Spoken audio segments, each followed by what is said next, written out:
하나님이 왜 우리에게 변화를 요구할까 하는 것입니다. 변화되어야 됩니다.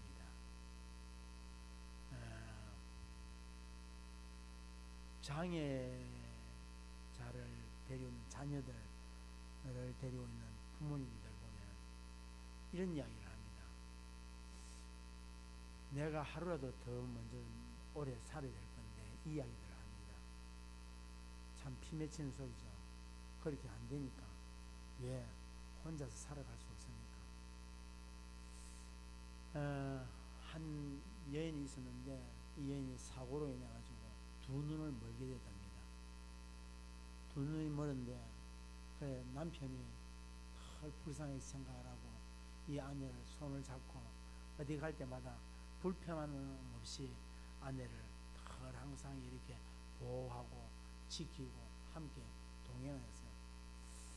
그러다가 어느 날 남편이 내가 만약에 아내보다 먼저 죽는다면 어떻게 되겠나. 아내가 스스로 할 수 있는 것이 아무것도 없지 않느냐. 그래서 그때부터 남편이 아내를 혼자 움직일 수 있고 갈 수 있도록 하게 하기 위해서 지팡이 장이들 맹인들이 짚은 흰 막대기를 이 아내의 손에 들려주었어요. 그러니까 이 아내가 그동안 편안하고 안락하고 보호해주던 남편의 손이 떠나서 자기가 흰 지팡이 하나를 짚고 간다는 것이 얼마나 힘들고 어려운지 몰라요. 가다가 부딪히고 넘어지고 막 이러니까 그만 짜증이 나고 화가 나고 넘어질 때는 앉아서 펑펑 울고 그러는 거예요. 그래서 그래도 남편이 뭐 같이 안 간다 하고 뭐 혼자 가라 하고 막 이래 있으니까 그만 너무 불편스러운 거예요. 그래도 남편이 그렇게 이야기했기 때문에 이를 악물고 그 불편한 눈을 가지고 동네를 다니고 버스를 타고 그런 거예요. 그래서 한 번은 버스를 딱 타고 타는데 앞에 있던 기사가 이런 이야기를 하는 거예요. 아주머니, 네, 아주머니 참 좋겠습니다. 남편이 뒤에 있었어요. 그러니까 이 남편이 항상 이 아내가 가는 길을 어디냐, 아내는 몰랐지만 항상 남편이 뒤에 서 있었던 거예요. 왜? 위험한 자리 명쾌하기 위해서.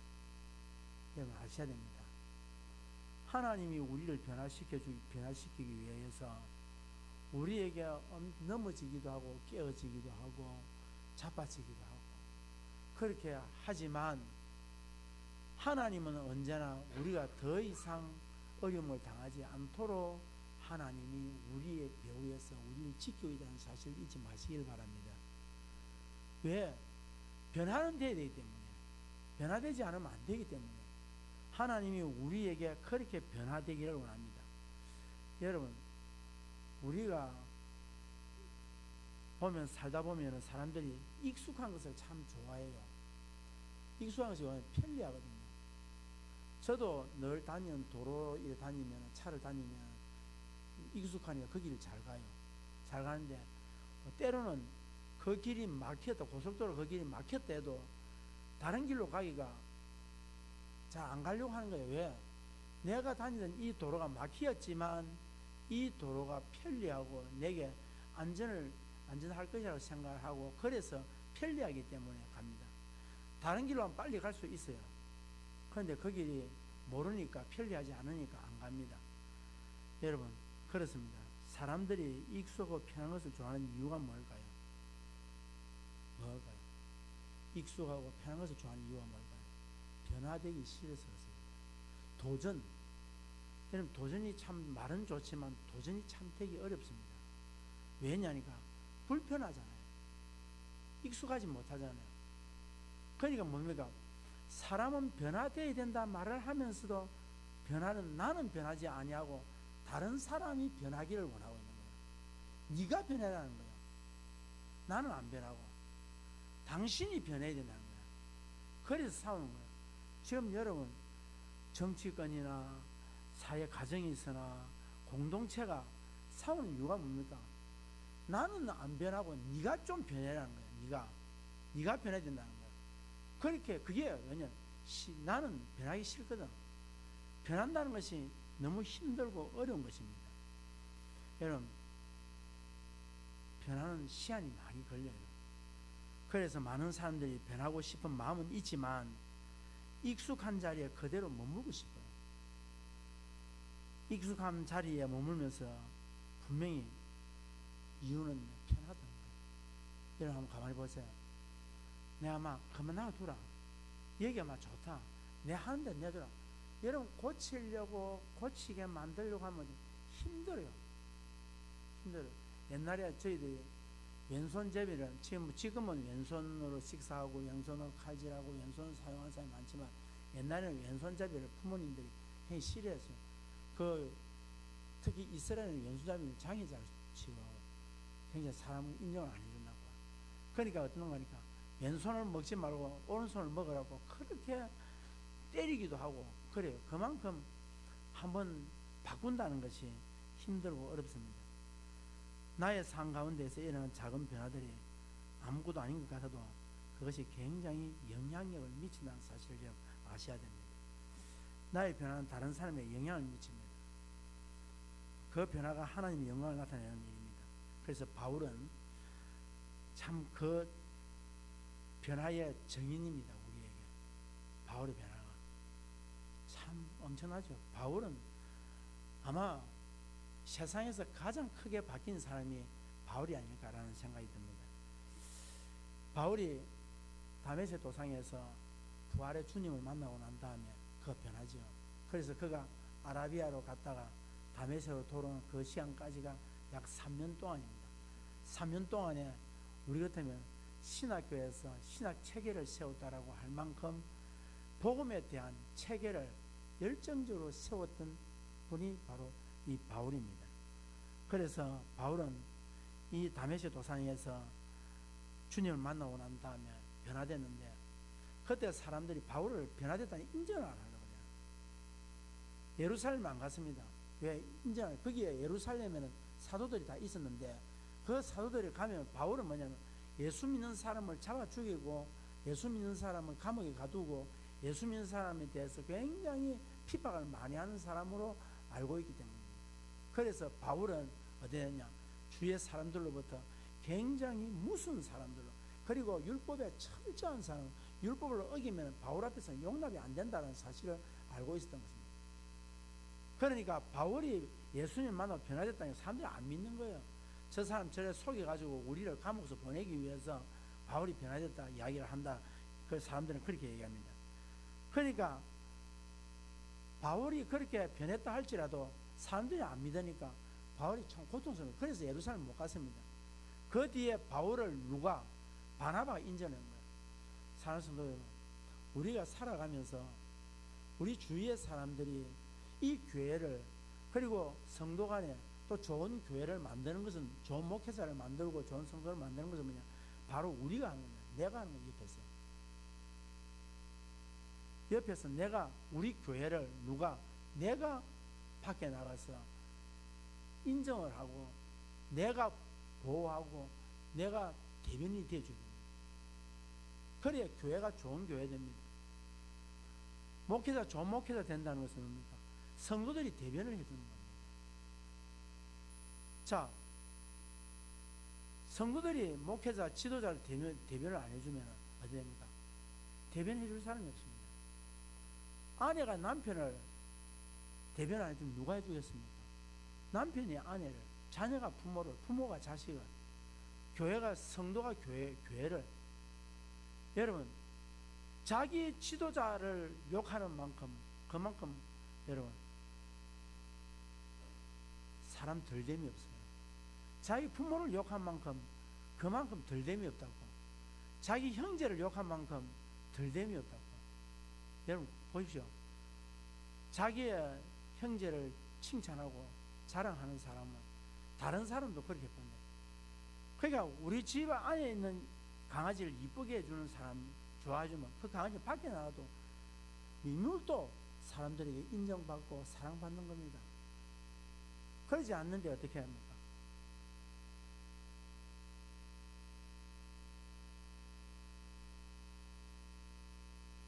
바울은 이 이야기를 합니다.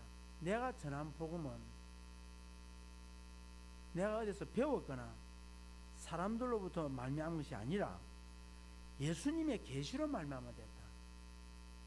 자기의 복음을 어떻게 잘 아냐? 나는 예수님의 계시로 내가 알게 됐다. 그러니까 사도 바울의 자랑은 오직 복음이었는 거예요. 오직 예수였는 거예요. 왜? 지나고 변화되고 보니까 내가 가지고 있는 이 모든 것들이 뭐냐? 복음 안에서 아무것도 아니다라는 거예요.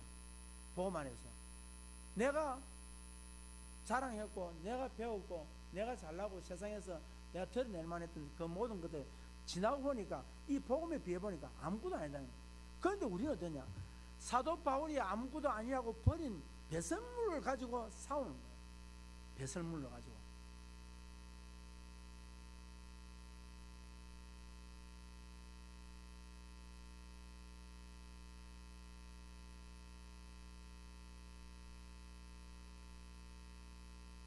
자, 이런 과정이 있은 후에 바울이 수리아 길리기아 지방에서 복음을 전하게 되는데 그 지역의 사람들이 역시 바울이 예전에 교회를 핍박했던 사람으로 사람들이 이야기를 하는 겁니다. 그런데 바울은요, 전한 복음을 듣고 그가 정말로 하나님 만나고 하나님 변화된 사람이라고 사람들이 인정을 합니다. 이렇게 바울이 변화된 모습을 보고 그 길리기아 사람들이 하나님께 영광을 돌리는데 24절을 우리 다 같이 한번 보겠습니다. 24절 다시 함께 보겠습니다. 시작. 여러분, 우리가 변화되어야 될 진짜 이유는 어디냐? 사람들이 우리를 보고 변화됐다는 우리의 변화의 목적이 뭐냐? 하나님께 영광 돌리기 위해서입니다. 사람들이 인정받는 게 아니고 내가 변화된 것을 어떻게 세상 사람들이나 성도들이 누구에게 영광 돌리기 위해서? 하나님께 영광 돌리기 위해서. 그러니까 우리는 어떠냐? 하나님 모든 것이 하나님 중심이 되야 됩니다. 나의 사역도 하나님 중심, 나의 언행이 하나님 중심, 신앙이 하나님 중심, 내 믿음이 하나님 중심, 교회에서 어떻습니까? 하나님 중심이 되야 됩니다. 그러니까 내가 변화되어야 될, 몸부림치고 변화되어야 될 이유는 뭐냐니까 바로 하나님께 영광입니다. 그러니까 180도로 바뀌었다는 거죠. 사람들 보고 저 사람 참, 야, 예수 믿더니 달라졌어. 여러분, 우리 있잖아요. 밖에서 우리 전도하신 분들이 보면 밖에서 오신 분들이 우리 뭐 거창 지역만 하더라도 밖에서 생활하는 거 많이 다 알잖아. 이야기 들어서 다 알잖아. 우리가. 그런데 그 사람들이 저 사람이 이런 사람이라고 매도하지 말고 오거든 대변을 해주십시오. 대변을 해줘야 돼. 왜냐? 이 사람이 바울이 될 수 있습니다. 밖에서는 정말로 참 세상 사람들이 인간 취급하지 않았던 사람이라 할지라도 그 사람이 돌아와서 하나님께서 변화를 시키는 순간에 어떻게 되느냐? 변화시키는 순간에 바울이 된다. 그러니까 우리 자녀들이라든지 또는 남편이라든지 이런 부분에 대해서 하나님께 우리는 기도하는 이유가 뭔가? 변화되게 하기. 변화만 되어버리면 어떻게 되냐? 세상을 깜짝 놀라게 하는 그런 사람입니다. 그래서 지금 현재에 저 사람이 어떤 사람이다라고 해서 낙인을 찍거나 그 사람에 대하여서 판단을 해버리거나 결정을 내버리거나 행동을 그 사람 그래, 이런 사람이야. 교회가 그래 보면 그런 사람들이 어디로 가겠습니까? 갈 데가 없다고. 우리는 무엇을 기대하냐 소망하냐? 저 사람이 이런 사람이지만 하나님께서 어떻게 한다? 변화를 시키면은 이 사람은 어떠냐? 바울이 된다.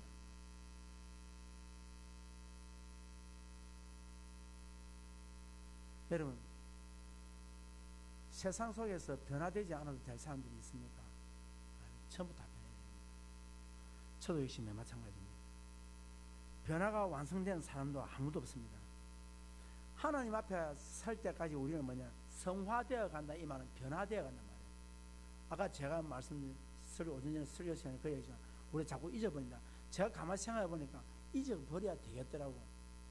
미움도 잊어버려야 되고, 원수도 잊어버려야 되고, 아픔도 잊어버려야 되고, 상처도 잊어버려야 돼요. 내가 누구에겐가 상처를 받았다. 그걸 기억할 필요를 잊어버려야 돼. 좋은 것은 기억하지만 누구에게 상처받았으니까 한번 두고 보자. 변화되어야 됩니다. 왜냐하면 주님 앞에 가면 그거 가져가면 주님이 굉장히 싫어합니다. 후회하실 겁니다. 그러니까 우리가 하나님 갈 때까지 변화되지 않습니다. 오늘 이 주일에 지나면서 나는 무엇을 변했는가? 자, 여러분 한번 질문 드려보겠습니다. 오늘 예배를 드리고 말씀을 들으면서 여러분들은 무엇이 변하고 어떤 생각을 하셨습니까? 그냥 왔다가 주일날 지냈다라고 하는 것으로 끝난다면 여러분 엄청난 손해를 보신 분입니다. 무익한 시간을 보낸 분입니다. 그냥 여러분 아셔야 됩니다. 예배 드렸다는 것으로 끝나면 안 됩니다. 우리는 어떠느냐? 이 예배의 삶이 오늘 말씀을 부여잡고 어떤 거니까 신약과 구약의 예배의 차이점이 뭐냐면은 구약은 와서 짐승 잡고 해서 제사를 드리면 그걸 끝나버려요. 신약은 어떠느냐? 말씀을 듣고 세상 속에 들어가라고 하는 파송의 예배가 주일 예배입니다. 그래서 한 주간 동안 세상에서 예배 생활 속에서 예배 삶을 사는 것입니다. 그러니까 뭐냐? 그런 사람들의 삶이 예배의 삶이 어떻습니까? 변화된 삶의 모습을 사람들에게 자꾸 보여주었을 때 세상 사람들이 하나님께 영광을 돌립니다. 기도가 달라지고 생활이 달라지고 변화되었을 때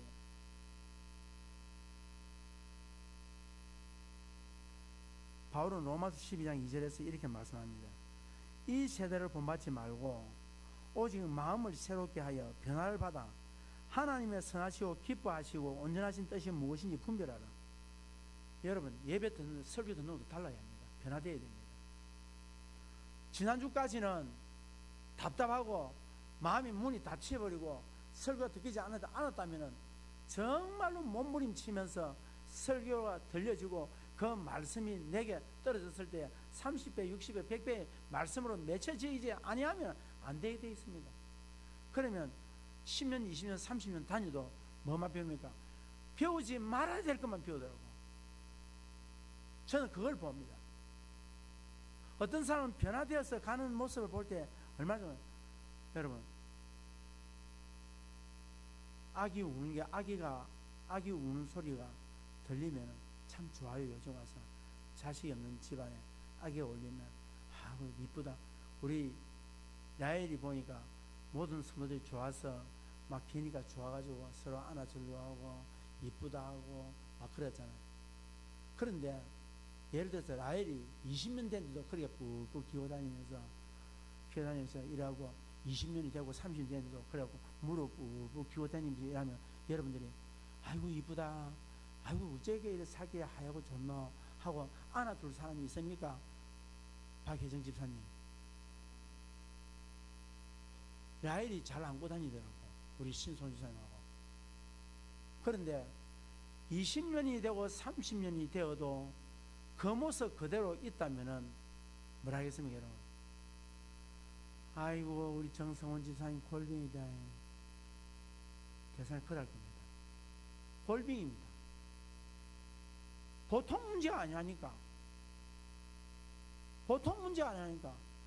지난 주일과 그 한 달 전에 우리가 기간이 모여있던 모임의 자리에서 나오는 이야기 소리와 작년에 나왔던 모임의 자리에 그 소리가 동일하게 나왔다면은 그거는 문제가 있는 거예요. 그게 문제가 있는 거예요. 아직도 그 소리를 하고 앉아있고 아직도 그 자리에 머물러 있다면은 그 자리는 없는 게 좋아요. 없는 게 좋아요. 아직도 그 삶 속에서 젖어서 그대로 있다면은 아직도 하나님의 골병 들게 만드는 거예요. 아직도 변화되지 아니하고 자라지 못하고 아직 있다면은 하나님께서 골병 되는 거예요. 여러분 저거 그 생각해 보셔야 됩니다. 내 자녀가 지금 내 모습이라면 어떡할까? 내 기도를 닮았고 내 신앙의 삶을 닮았고 변하지 않는 내 모습을 내 자녀가 닮았다면은 어떨까? 한번 생각해 보십시오. 기가 막힐 겁니다.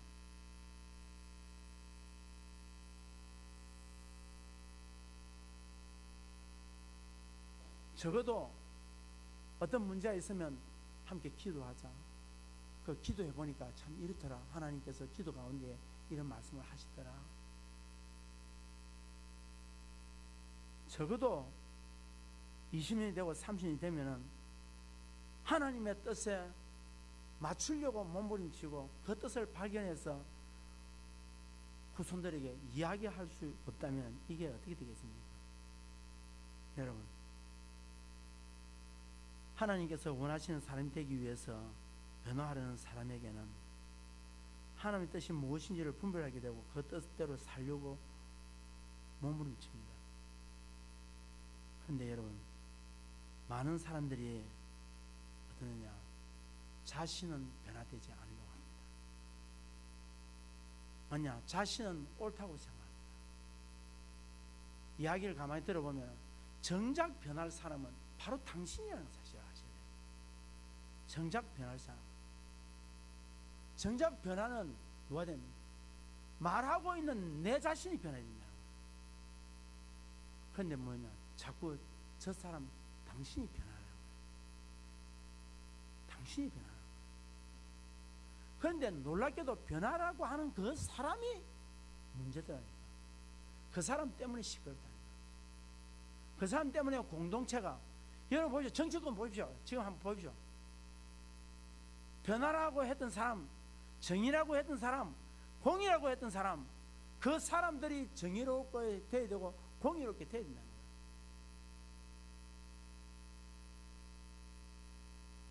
기대하고 소망을 가지고 했지만 여러분, 왜 나라에 이러냐? 정작 변할 사람이 안 변하니까, 그 사람들이 고함을 지르니까, 그 사람들이 더 큰 소리 치니까, 아무것도 하지 아니하고 다른 사람이 해놓은 것을 놓고 판단하고 비판하려고 하니까 국가가 이렇게 됐거든요.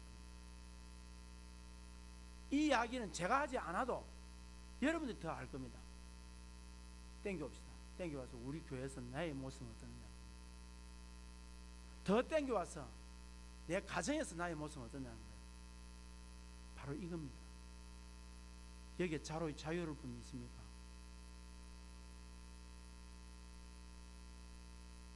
성경은 진정으로 변해야 될 사람은 다른 사람이 아니라 바로 너다라고 얘기하고 있습니다. 여기서 있는 정 목사도 맞습니다. 저도 그렇습니다. 저는 요즘 갈수록 더 변하려고 몸부림치고 있습니다. 이유가 있습니다. 하나님 앞에 가까이 한 발짝 더 가까이 왔다는 것입니다. 설 때가 가까이 더 한 발짝 더 가까이 왔기 때문입니다. 저는 오늘 낮에도 얘기했잖아요. 다음에 하나님 앞에 설 때에 내 혼자 서야 돼요. 옆에서 내를 보호해 줄 사람이 없습니다. 하나님 앞에 설 때에 나를 대변해 줄 사람이 아무도 없습니다. 하나님 앞에 설 때 나 혼자 서야 됩니다. 그래서 철저하게 하나님 앞에 설 준비를 해야 하는 것입니다. 내가 변화되어야 되는데 왜 상대가 변화되는 것일까요? 여러분, 내가 상대를 변화시키기 위해서 어떤 특별한 노력을 하지 마십시오. 절대 노력하지 마십시오. 상대를 변화시키려고 노력하면 됩니다. 저도 설교 바뀌었습니다. 뭐로 바뀌었냐? 사람들을 이 설교 듣고 바뀌었으면 좋겠다. 절대 아닙니다. 설교 듣고 안 바뀝니다. 절대 안 바뀝니다. 그 설교 속에 역사하시는 하나님 바꾸시는 거예요. 그 설교를 듣고 하나님 바꾸시고, 첫째는 하나님께서 요구하시는 건 저가 바뀌기를 원하거든요. 저를 바꾸시기를 원하시고, 저만 바뀌면 여러분도 바뀌게 되어 있습니다. 동일합니다. 여러분이 바뀌면 여러분의 옆에 있는 분들이 바뀝니다. 아버지가 바뀌면 자식이 바뀝니다. 자식이 바뀌면 아버지가 바뀝니다. 아내가 바뀌면 남편이 바뀝니다. 남편이 바뀌면 아내가 바뀝니다. 목사가 바뀌면 교회가 바뀝니다. 성도가 바뀌면 세상은 바뀌게 되어 있습니다. 어떻게 하시겠습니까? 아직도 이대로 가시겠습니까? 여러분 기간이 그대로 가시겠습니까? 이 말씀 듣고도 여러분 이 말씀은 하나님께서 저에게 주신 말씀입니다. 그래서 오늘 여러분에게 선포를 한 겁니다. 설교한 게 아닙니다. 선포한 겁니다. 바로 뭐라고? 오늘 열린교회 모든 성도들아 목사로부터 시작해서 다 변화되라. 그러면 이 교회를 통하여서 하나님께서 일하실 것입니다. 이 교회를 통하여서 하나님 역사하실 것입니다. 이 교회를 통해서 하나님께서 말씀을 이 교회 안에서 재현시켜 주실 것입니다. 병문자가 일어날 것입니다. 소경이 눈을 뜨게 될 것입니다. 귀신이 떠나게 될 것입니다. 참 주님께서 주시기로 약속하신 참 평안이 임하게 될 것입니다.